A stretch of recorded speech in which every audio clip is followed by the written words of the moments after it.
Anyway, here's second thought. Are we This the episode baddies? and others like it are brought to you by the generous support of my patrons on Patreon. Get some cool perks and help support the show by becoming a patron at patreon.com/secondthought.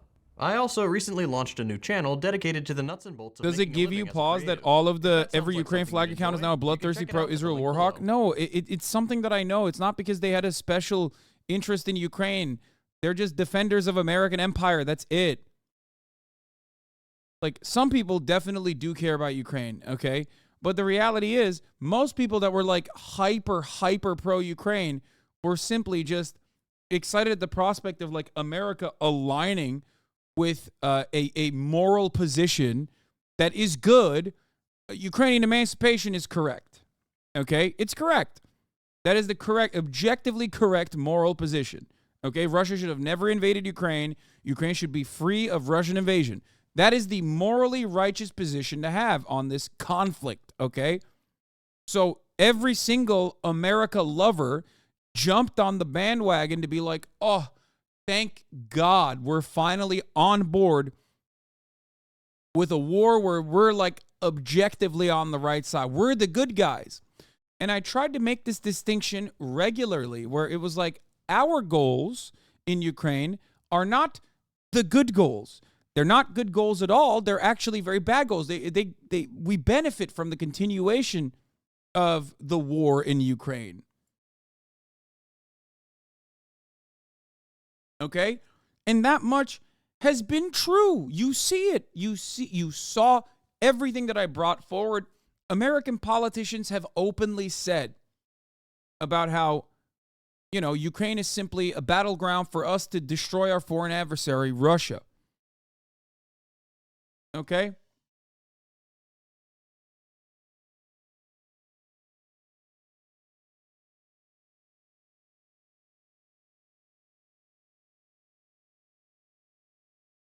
That the conditions in Ukraine were going to worsen as the war continues, as the invasion continues, and that it was going to become significantly more reactionary.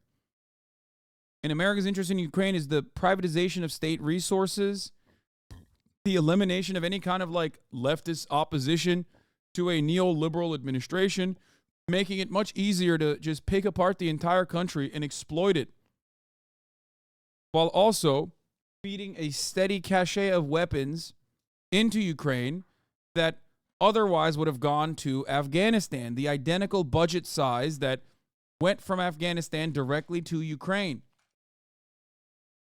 Every single thing that I've said has already happened, and every single thing that I said about the politician motivations was real. They openly admitted it. But people just simply doubled down and tripled down. Not many people, in my opinion, in here even, I don't think have changed their framework at all on this stuff. I think it was a battle line that was drawn. People said, Hassan, you're bad. You love Russia. You're saying things that benefit Russia, and I hate you. And you're a charlatan propagandist who just only has America bad in mind and never America good in mind. America good this time.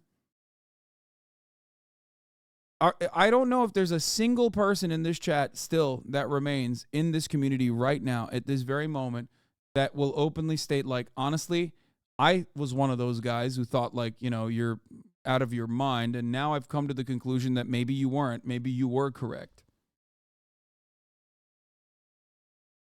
I think there's not a single person in here that feels that way. Why? Because they just left. If both parties don't want a ceasefire, in this case, neither do, I just don't see how we're anywhere. First of all, that's not correct. I just don't see how we're anywhere near starting a dialogue on a ceasefire. The conditions for a ceasefire by either side are nowhere near met according to the respective goals in the war. No. Ukraine's ceasefire goals are not on Ukraine. It's on America. And I said this is day one, too, and people got so mad at me as well.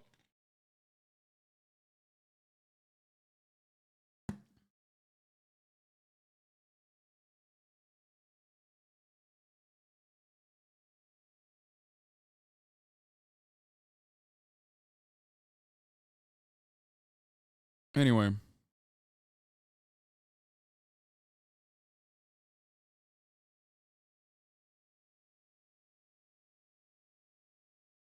All right.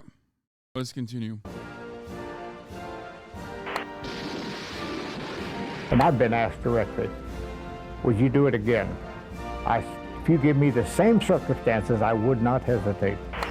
I think that a lot of Ukrainians are mad at you. They don't want to hear all that. Side note, I think you're correct. I know. And it's fine. I don't think anyone in Ukraine that is a fan of mine, with the exception of people that just like understood what I was saying, will ever come back and be like, you know what, I think you're right.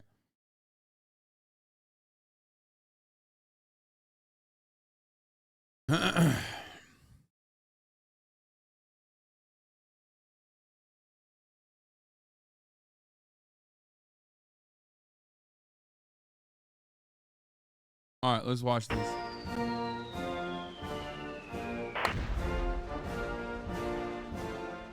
According to Doctors Without Borders, its hospital in northern Afghanistan came under repeated direct attack on Saturday from a U.S. AC-130 gunship. When a mistake occurs, the United States owns up to it, and we vow to get to the bottom of what exactly happened. No, we don't. Tried to meddle in other countries' elections? Oh, probably. That's why tomorrow I'm going to send to Congress, help us build a world that is safer, more peaceful, more prosperous for our children and grandchildren.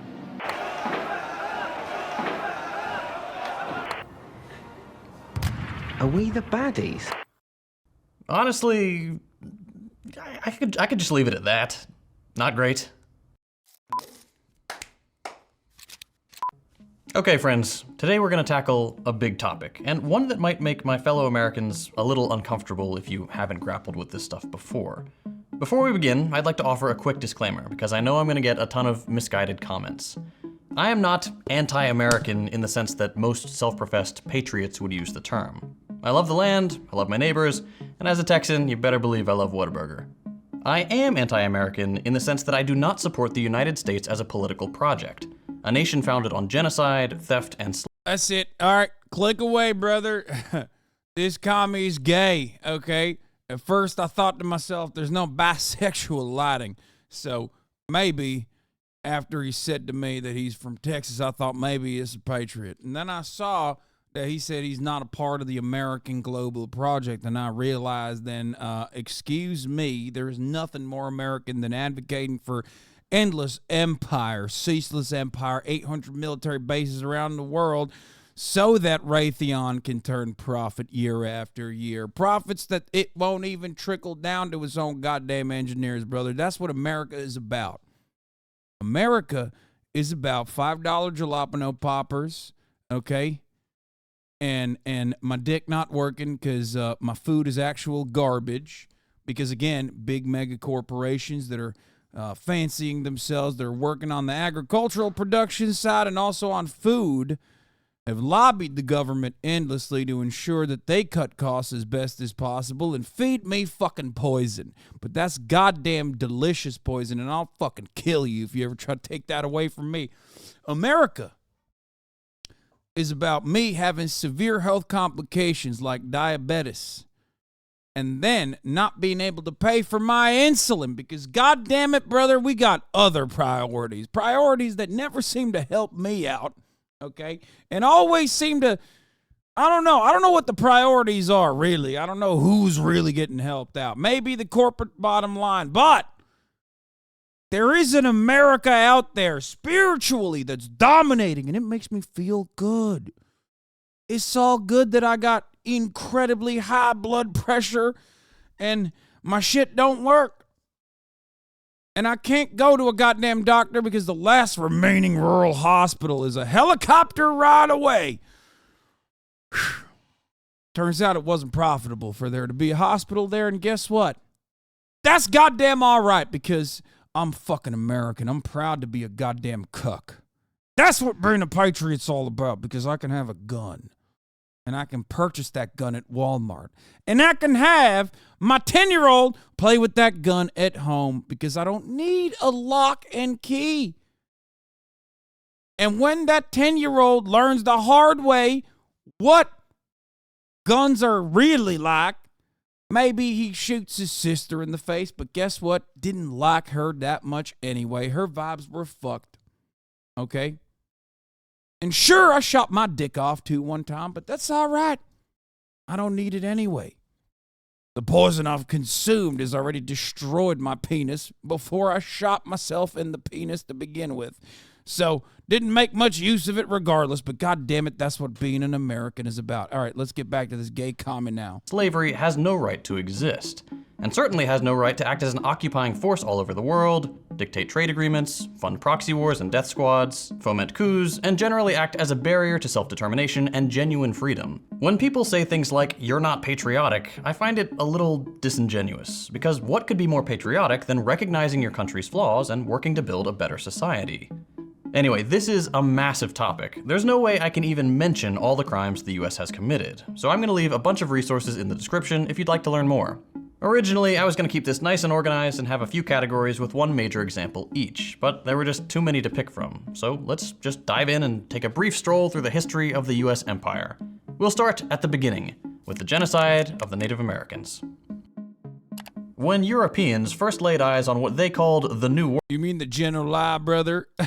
World, it's estimated there were around 15 million indigenous people living in North America. By the end of the 19th century, there were just 200,000. 14.8 million people were killed by these foreign invaders who, without any sense of self-awareness, considered the native population savages.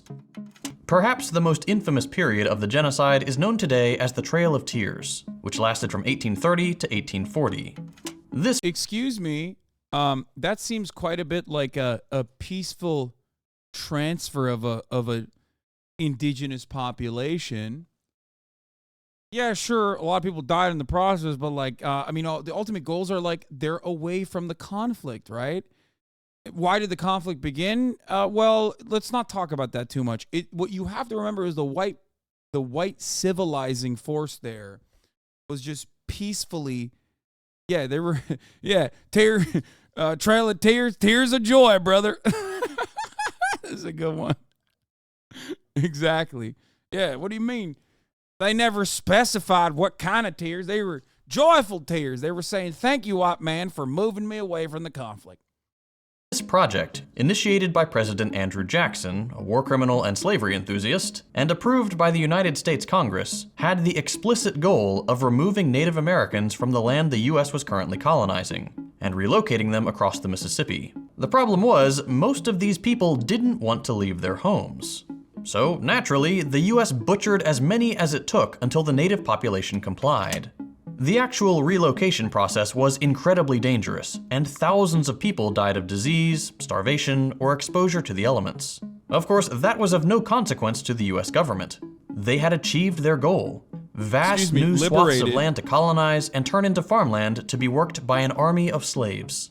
This is just one short 10-year period in the history of the genocide of Native Americans, but it's indicative of the cruelty and calculated inhumanity that underpins the American project. Find land or resources you want, kill the locals, and maximize profits by making use of slave labor. I've left a number of books on this genocide in the description, and I highly recommend my American viewers take a look. What we're taught in school does not reflect the magnitude of the crimes our country committed. Early Americans participated in the eradication of the bison specifically to starve the indigenous peoples. They attacked villages and butchered men, women, and children to universal praise. They did everything they could to make the native people who were just trying to exist seem like evil monsters bent on destroying the American project. There's a reason Hitler had such admiration for this period in American history, but we'll get to that later. For now, let's move on to some good old-fashioned war crimes. The United States is an exceptionally warlike nation. In the 247 years since its inception, the US has been at war for all but 17 of them. The country sees itself as the world police, the shining city on a hill that has the moral responsibility to enforce our conception of society on everyone else. This country talks a big game about the importance. Okay, it's just like, I don't think he understands. Okay, I don't think Second Thought understands that our conception of how society should be designed just simply always ends up benefiting our bottom line. And not even like the American bottom line across the board, but the bottom line of like American corporations and corporate owners. And it just happens to be that way every time. What are the odds, guys? What are the odds? It's just It just happens to work that way, and we're not haphazardly slapping that sticker on as a idiotic justification. You know what I mean? Of freedom and the right to self-determination. But the United States has never once embodied those values. One early example is the Philippine-American War. At the end of the Spanish-American War, the United States annexed the Philippines. The island nation... How about the annexation of the top of the hour ad break? Okay? Nobody's talking about that. About how at the top of the hour, there's a 3-minute ad break, and if you no longer want to see those ads, all you need to do is subscribe for $5 or for free with a Twitch Prime. Okay? Time to take over the top of the hour ad break and make it yours. And you could do that by getting gifted a sub as well. If you're lucky, here's a 3-minute ad break now. Nation didn't want that and declared independence. The United States, a country halfway around the world, said too bad. By the US State Department's own admission, the resulting war killed some 20,000 Filipino combatants and over 200,000 civilians, with some estimates going as high as 1 million people. The US military was brutal, engaging in scorched earth tactics and forcing tens of thousands into concentration camps where thousands of civilians died in unspeakable conditions. Once again, all this because the US saw something it wanted and chose not to recognize the rights and desires of the people who lived there. Let's fast forward a little bit. Less than 50 years after the massacre in the Philippines, another island nation was ready to surrender to the Allied powers. At the very end of World War II, Japan was thoroughly beaten. But even though the Allies were just beginning to celebrate victory, the United States had already set its sights on a new geopolitical and economic rival. The Soviet Union had grown from a pre-industrial backwater to the second most powerful nation on Earth in less than 50 years, and the US didn't want them to get any ideas. So on the 6th and 9th of August 1945, the United States dropped nuclear bombs on the Japanese cities of Hiroshima and Nagasaki, vaporizing over 200,000 civilians. There are those who attempt to justify the bombing, saying that it saved countless lives by ending the war. But this is another dude, American arguments that justify American actions are so funny. It's always like, you don't understand, the firebombing was far worse. And it's like, dog, what do you mean? Okay, well, who was doing the firebombing? We were doing that too. You don't get it. It was a de-escalation. It was a de-escalatory bombing campaign, okay? It's always for an honest, earnest, good thing, okay? America doesn't simply just, show off its cool toys as a flex to its potential future foreign adversaries, right? Like, that would never happen. Is misguided at best and an outright lie at worst. Japan was ready to surrender. This is an established fact. But perhaps more damning than that is the fact that Hiroshima and Nagasaki were chosen not because they were military targets, but because they were population centers. And what better way to scare a geopolitical rival than to say, we're willing to kill this many civilians in an instant to get what we want? The United States remains the only nation on Earth to have used nuclear weapons against other human beings. And we did it twice, on civilians, on purpose. Continuing along the bloody path of US history, we get to the Cold War. A period of about 50 years where the US, desperate to maintain its newfound post-war dominance, really ramped up their imperialist tendencies. According to a report by the New York Times, the United States launched at least 81 overt or covert interventions between 1946 and 2000. Latin America was of particular interest, and saw regime change projects in Nicaragua, Honduras, Panama, Mexico, and the Dominican Republic. Then you had the 1953 CIA-backed coup in Iran, which deposed the left-leaning, democratically elected President Mossadegh and reinstalled the despotic Shah. Okay, but they also, not to toot my own horn here, but they also impacted the bottom line of British Petroleum. I don't know if you know this, but those were our oil refineries. And then Mossadegh was saying that those oil refineries should be nationalized and the profits should go back to the Iranian people. And guess what? That was an investment that we made, and America and England was willing to defend said investment of British Petroleum. Sorry, sucks to suck. You shouldn't have had a resource-rich nation if you wanted to not be exploited. I'm just saying.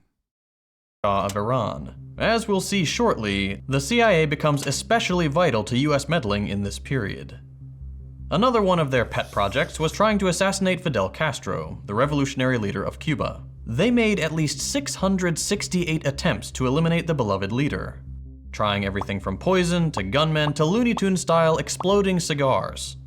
Despite the CIA's best efforts, Castro lived a long, healthy life, finally passing away in 2016. For anyone And Western academics invented something called the resource unfamiliar with the story of the Cuban Revolution and their efforts at resisting US imperialism, I highly recommend you check out Season 2 of Blowback. It's a fantastic podcast. Perhaps the most infamous US intervention of the era was the 1973 coup in Chile. In early September 1970, the people of Chile elected the democratic socialist Salvador Allende as president. Again, classic socialism doesn't work. It's just like, when will you liberals understand socialism doesn't work? Because it disturbs people in positions of power that are going to go and do everything they can if you even democratically elect a socialist. If you do a revolution, if you do a people's revolution, if you do a people's back revolution against a brutal dictatorship, well, guess what? We were working with those guys. Turns out we don't like that. We don't like when you do that. If you actually democratically elect someone into a position of power and they call themselves socialists, well, we don't like that too. We're going to do everything we can to actually make sure that you understand that socialism doesn't fucking work, okay? It doesn't fucking work. That's why we have to show everyone it doesn't work by doing everything we can. Allende was, by all accounts, a good man. I once got yelled at for saying Castro wasn't that bad. That's insane that you said it wasn't that bad. You should say Castro was good. He recognized what life was like for the masses and enacted sweeping reforms to raise the standard of living for average Chileans. This included nationalizing some of their industry, particularly in mining.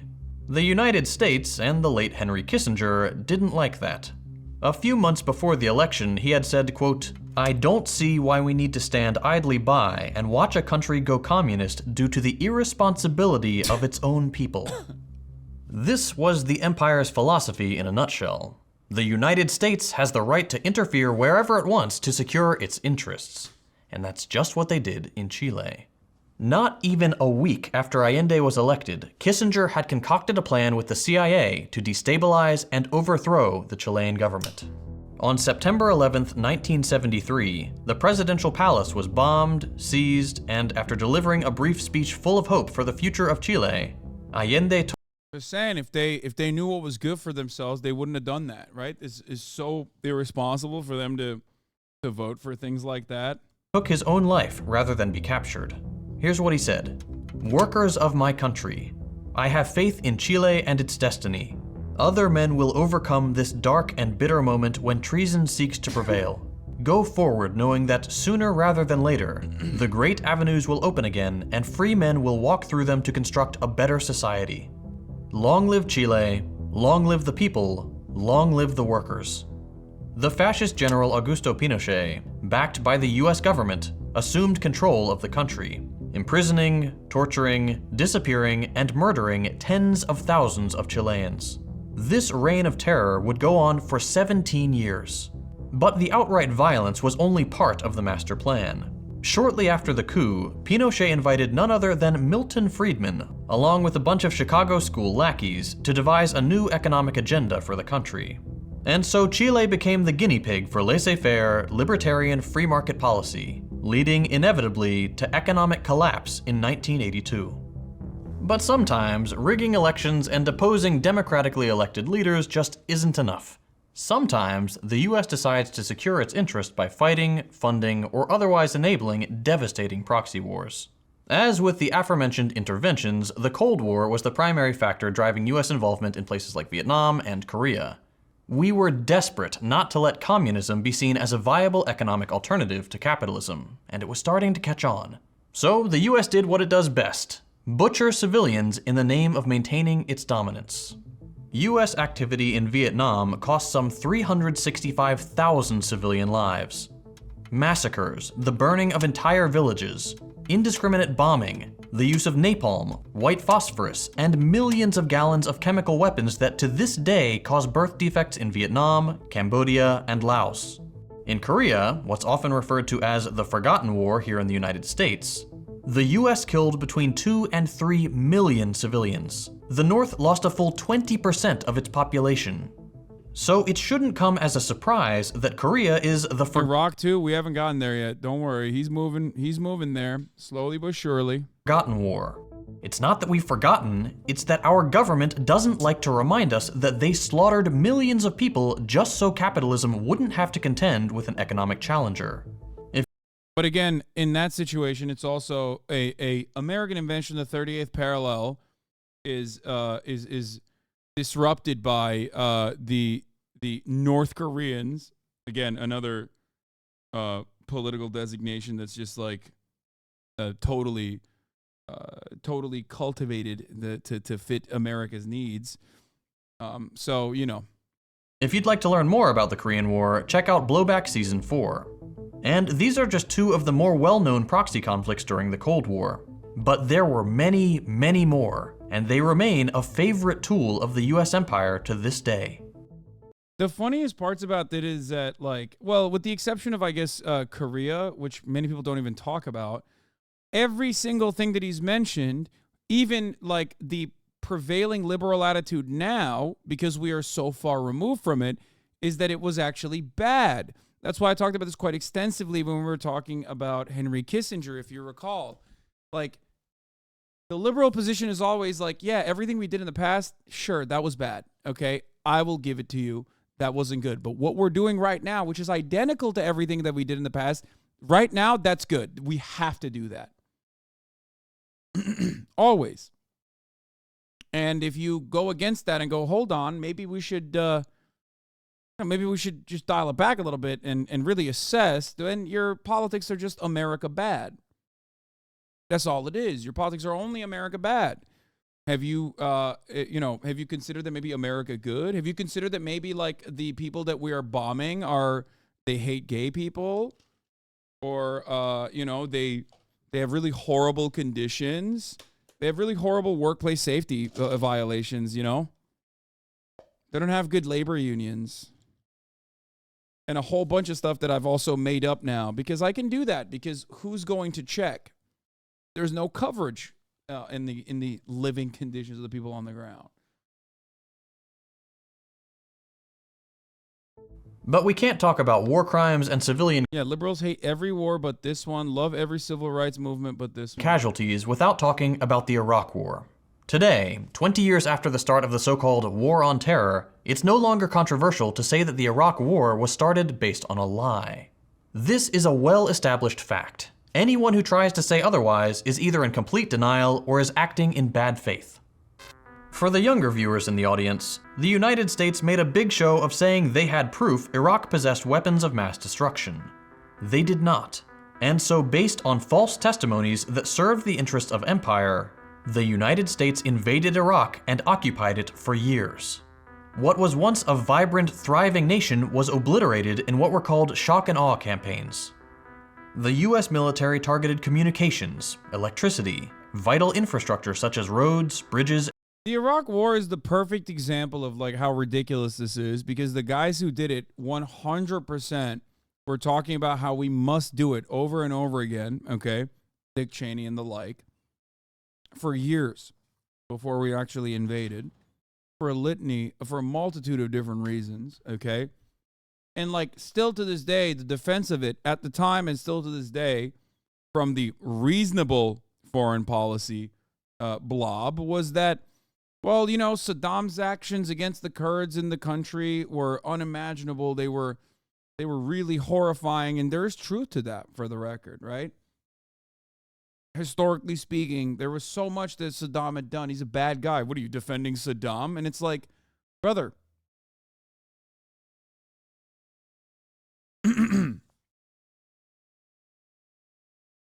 we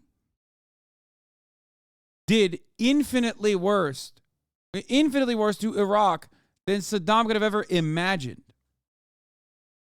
Okay? Like, what are you talking about? That's it. This should be such a formative point in recent American history. Okay? That's a little wild. It's wild to say that America's invasion, illegal invasion and occupation of Iraq, is infinitely worse than what Saddam could have ever done to Iraq. That is not a contentious point. What are you talking about?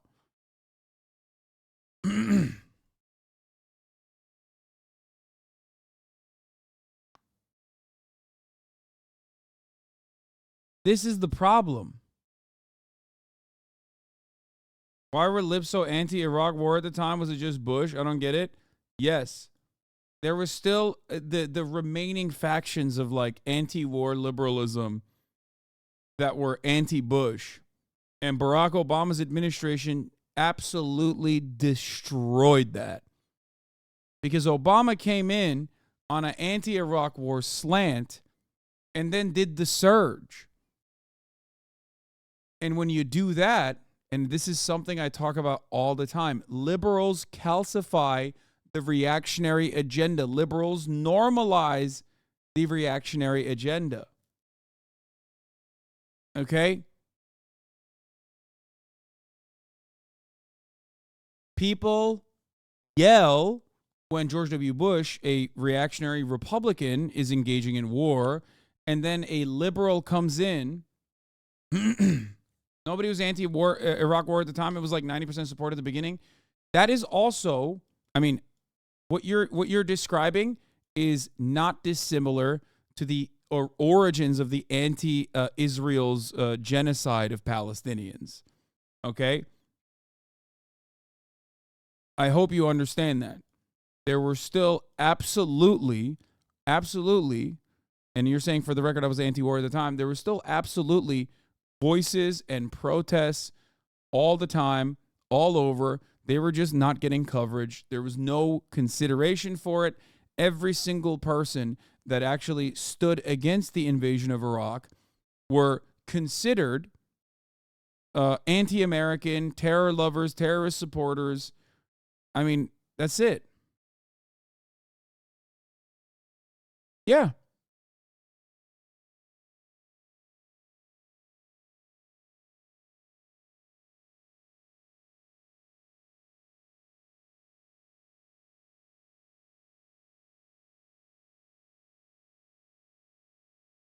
Anyway, something to remember is that, yes, there were still voices that were anti-Iraq war, and they were yelled at in almost the same exact ways that people are yelled at now. Okay?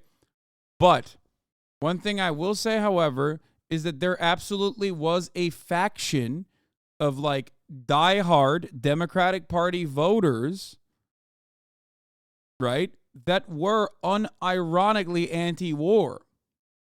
Like there was a faction of liberalism that still was anti-war, right?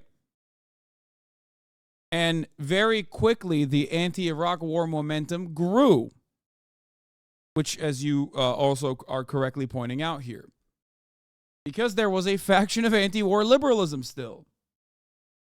Okay? But you know what was the biggest burden and the biggest death strike to the anti-war liberalism movement? Barack Obama. That's how it works. Every single thing that Trump did as it pertains to foreign policy, Joe Biden has basically championed and continued. I mean, come on. And now look, all of the Brandon supporters that yell Dark Brandon, Dark Brandon, Dark Brandon over and over and over again, they are now yelling. They're yelling against the positions that they held on to while Trump was president.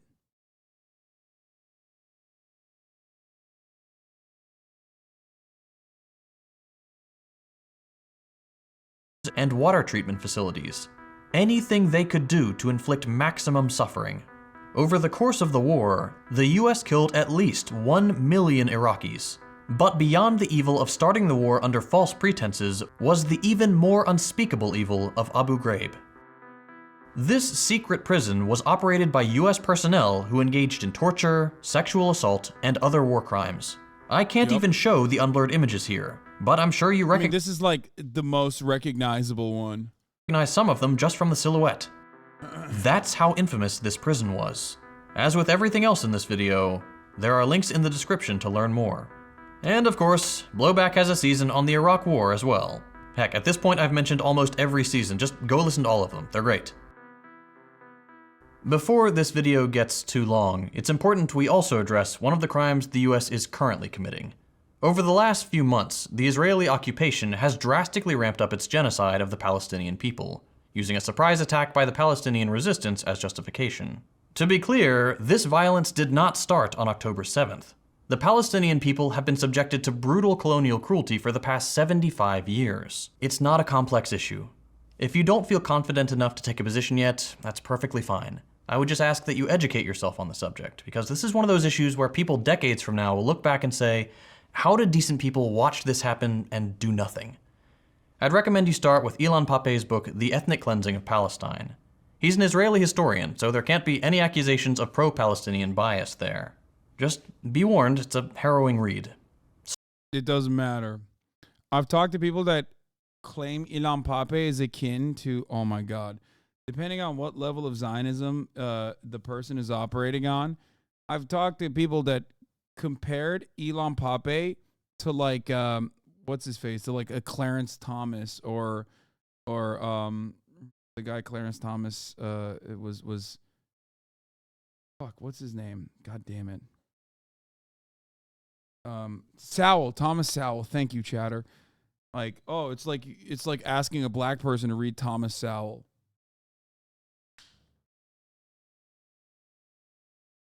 So, how does the US fit into this? Well, Israel is a client state of the US. It serves as a vital geopolitical foothold in the region. That's literally the only reason the US cares about Israel, regardless of how elected officials try to sell it. Don't believe me? Here's current President Joe Biden back in 1986.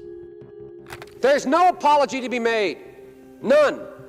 It is the best $3 billion investment we make. Were there not an Israel, the United States of America would have to invent an Israel to protect her interest in the region. The United States would have to go out and invent an Israel. The US provides Israel with funding, weapons, ammunition, equipment for their missile defense system, and most importantly, unconditional support for their genocidal project. He's like, I mean, this is why I say, like, there is definitely a slight deviation from other administrations, even Democratic, like, definitely Democratic administrations, but the slight deviation in this circumstance is that, like, the Biden camp and the voices that Joe Biden is listening to on Israel are so nutty that it is harming America's soft power globally. I'm telling you, there is no moral reason to defend Israel. We all know that already. Israel is doing an ethnic cleansing campaign. Israel's an apartheid regime. There is no, it's immoral. It's reprehensible. It's indefensible.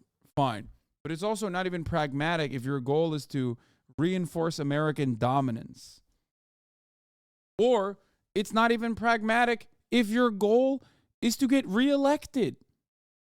Like, that's the crazy part about this, is that Biden is aligning with both MBS in Saudi Arabia and Netanyahu in Israel, two figures that despise him and have openly said that they do things that might even harm his reelection campaigns in the midst of a reelection campaign where he is phenomenally unpopular. It makes no sense. That's crazy. And I think it's partially because his brain is so perma-stuck all the way back at a time when, like, Israel was the mighty heroes in the Middle East that, like, conquered all the Arab barbarians that try to take it down. You know what I mean? Like, is he compromised by Mossad? No, dude. No. Yeah, brother, he's compromised by Mossad in 1985. Like, get the hell out of here. No. Brandon is many things, okay? But do I think he's personally like a baby eater or whatever? Absolutely not. Like a Bill Clinton type is way closer to a baby eater than Joe Brandon. Joe Brandon is a die-in-the-wool liberal who believes it, okay?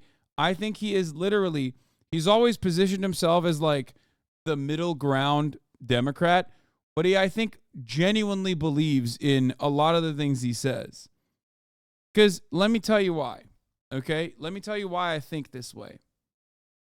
First of all, he's always been a liberal Zionist, 100% through and through, okay? But beyond that, I always go back to the fact that he was he's a senator from Delaware, one of the most corrupt states in America. It's basically like the Cayman Islands, but inside of the United States borders, at a time when like every other state wasn't like that, right? Now most states are tax havens, but we won't even get to that. So at the time, he was always about financial deregulation. He was a big advocate for financial deregulation. He had an incredibly long career in Congress. And yet, by the time he had made it to the vice presidency, he still didn't have enough money to pay for his son's cancer treatment. Think about that. Like, to me, that spells that you are just like, you're doing it for the love of the game. Okay? Not even doing it for the bribery that, not even doing it because you can make out like a bandit, get some cushy consulting gigs or whatever. Just straight up love of the game, okay? You want the power for the sake of power, but you also personally love, like, the idea of, neoliberalism being controlled by the Democratic Party. Yeah, we talked about this also as well. Joe Biden was so radically Zionist that even Menachem Begin thought he was too over the top. Like, that's unimaginable.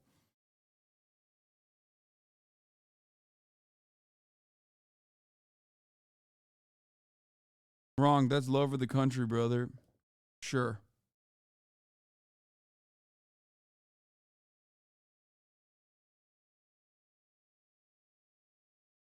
It is really interesting that, he couldn't afford his son's health care, his son's cancer treatment. He had to take out a potential second mortgage on his house, and Barack Obama stepped in and was like, no, dog, I got you. Like, I'll pay for this. That's crazy. Okay, this story gets told in liberal circles as a beautiful story. When I hear it, it's like zapping my brain with cancer directly, because I'm like, how do you not see how insane this is that you have two people that had the opportunity to push for more comprehensive coverage and didn't move it across the finish line for a multitude of different reasons, and Joe Biden himself personally, years later, ran against a popular candidate that was pushing for Medicare for all, an expansion on Medicare coverage. Also, why is he so bad with money is the second question. It's because he, weirdly enough, I don't think is quote unquote compromised in the same way that a Bill Clinton type is, or even a Barack Obama type is, right? Elected officials are very nearly unanimous in their defense of the apartheid regime, including one-time progressive champion Bernie Sanders. I gotta pee. US media uncritically repeats Israeli propaganda 24/7, despite all of it being debunked, including by intergovernmental bodies like the UN and humanitarian groups like Doctors Without Borders. Just a few weeks ago, the UN voted on a resolution to demand an immediate ceasefire. Of the 193 member states, only 10 voted against the resolution, among them the United States. Many people, myself included, believe that this unconscionable backing of the most explicit genocide in modern history will be the nail in the coffin of US legitimacy abroad. No country on Earth beyond our Western European vassals will ever again believe a word the US says about freedom, democracy, human rights, or self-determination. The only difference between the United States and Israel is that the genocide of Native Americans was almost absolute, and Israel hasn't achieved that goal yet. There's a reason Hitler spoke so highly of US colonization efforts. It was complete extermination. And I guarantee you the same arguments we're hearing today from defenders of the Israeli genocide of Palestinians were used to justify the atrocities committed in North America. Just about everyone agrees that what the European colonizers did to the Native Americans was wrong. And now, a couple hundred years later, we're doing land acknowledgements and pretending it was always unanimous that the genocide was bad. The same thing is happening with the genocide in Palestine. As with everything else, I've left a bunch of resources on this issue in the description. Yep. Well, that was grim. It's always hard making these videos.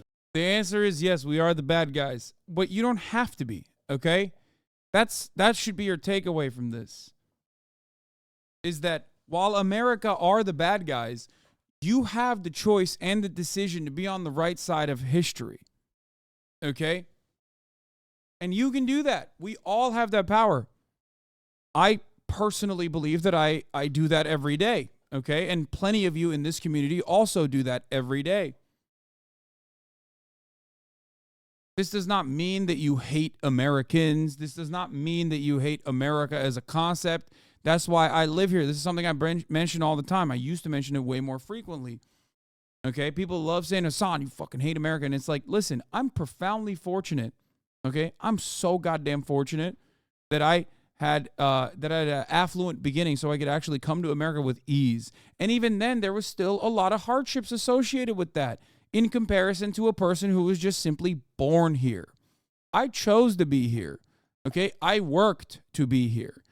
Many of you that are in America didn't, okay? This is before we even talk about so many people who work infinitely harder than myself to get here, okay? Infinitely. So whenever people say, oh, dude, like, you hate America, it's just America bad, why don't you fucking leave? And it's like, I hear this so frequently. I hear this from Republicans all the time, and I still hear it nonstop. But I now hear it from liberals too. But they try to, sauce it up in an intellectual way, I guess. And the issue is, it's because I like America, and it's because I see the potential of America, that I want to try and do my very best, as it is my moral duty, to make sure that America at least dials it back as best as I possibly can push for. That's it. Okay? When I advocate for universal health care, it's not because I want America to destroy itself. When I advocate for free college education, it's not because I hate America. It's because I want Americans to have a life of meaning, a life of dignity. Okay? I want the real American dream that was promised to people. That's it. And I know we have the wealth. We have the finances to make it work. And it's very, very, very frustrating when people try to engage in team sports and then unironically end up identifying with the enemy team. If you consider Republicans and reactionaries to be the enemy team, then why are you identifying with their positions? Why are you criticizing people from the exact same perspective? When it comes to American foreign policy, many people fall into this trap. Because there's so much to say, and I have statistics on how long the average viewer sticks around. I didn't even mention the CIA's domestic operations, or Operation Paperclip, or the embargo on Cuba, or the UN resolutions that show the US being the sole vote against classifying food as a human right, or any number of other things. The bottom line is this. There is a reality that we are not exposed to here in the United States. There's a reason the majority of the world hates us. Not us specifically, but the nation, the flag on the invader's uniform. The United States is the single greatest barrier to progress in the world, bar none. This country is responsible for some of the most reprehensible crimes against humanity the world has ever seen. If you're thinking, but it says right here in my history book that the good guys won every war, maybe it's time to think about who writes the history books, and what interests benefit from the American people remaining uneducated and blindly patriotic. You and I may be good people, but as the United States of America, yeah, we're the bad guys. There it is. Great video from friend of the show, Second Thought. Are we the baddies? It says, and it's clear